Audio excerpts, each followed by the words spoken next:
আসসালামু আলাইকুম। প্রতিদিন সকাল সকাল আমার সর্বপ্রথম যে কাজটি করতে হয়, আমার বাছুরটাকে বাহিরে আনতে হয়, কারণ সে প্রায় দিনই দুধ খেয়ে ফেলে। আর সকালে দুধ দহন করতে পারি না, গিয়ে দেখি যে দুধ বাছুরে খেয়ে ফেলছে। তো সেই জন্য সকাল সকাল বাছুরটাকে সর্বপ্রথম ঘর থেকে বাহিরে আনতে হয়। আর ঘরের ভিতরে রাখলে সে দড়ি টানাটানি করে দুধ খেয়ে ফেলে। তো তারপরে আমি যে কাজটি করি, তারপর আমি এই পুকুরের মধ্যে এই মাছের খাবার দিই। তো মাছের খাবার আমি যেটা প্রাকৃতিক খাবারই বেশি দিই। আর ফিড ব্যবহার খুব কমই করি। আমি যে খাবারটি আজকে দিতেছি সেটা হচ্ছে গমের ভুসি এবং চালের যে কুড়াটা, চালের কুড়া এবং একটু খোল, এবং আমাদের এই রাত্রে ভাত খেয়ে যে ভাতগুলো অবশিষ্ট থাকে, বেশি হয়, সেই ভাতগুলো সকালে মাছের পুকুরে দিয়ে দিই। তো আলহামদুলিল্লাহ আমার মাছের পোনা আলহামদুলিল্লাহ এই মাছের গ্রোথও বৃদ্ধি পাচ্ছে।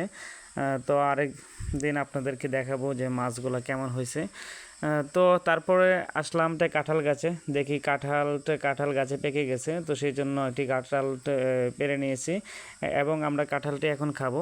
তো কাঁঠালটি খেতে হলে যে আমাদের যে কমন সমস্যাটি হয় যে কাঁঠালের আঠাগুলো লাগে হাতের মধ্যে। তো সেই জন্য আমরা প্রথমে হাতের মধ্যে এই সরিষার তেল মেখে নিয়েছি।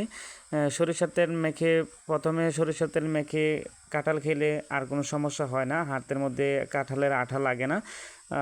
এবং তো পরিশেষে আমার যে সমস্যাটি হয়েছে, আমি যখন হাত ধুতে করছি তখন হাতের মধ্যে এই আঠা লাগে নাই, কিন্তু ঠোঁটের মধ্যে কাঁঠালের আঠা লেগে গেছে। তো এই জিনিসটা আমি ভুল করছি। যদি আমি হাতের মধ্যে এবং ঠোঁটের মধ্যে এই সরিষা তেল মেখে তারপরে কাঁঠাল খেতাম তাহলে অনেক ভালো হতো।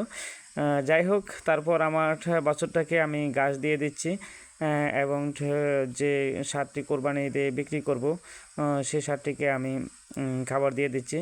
আসলে আগামীতে ইনশাল্লাহ আর বড় গরু পালবো না। আর বড় গরু কী জন্য পালবো না, সে ভিডিও ইনশাল্লাহ এই নেক্সট ভিডিও হবে। পরবর্তী ভিডিওর মধ্যে আমি জানিয়ে দেব যে বড় ষাঁড় কেন পালবো না। বড় ষাঁড় পাললে অনেক ভোগান্তিতে পড়তে হয়। আর আমাদের এলাকা মনে করেন অনেক পাহাড়ি সাইডে পড়ছে, তো সেজন্য বড় ষাঁড় বিক্রি করতে অনেক কষ্ট হয়ে যায়। আর মাজারের ষাঁড়ের চাহিদা বেশি।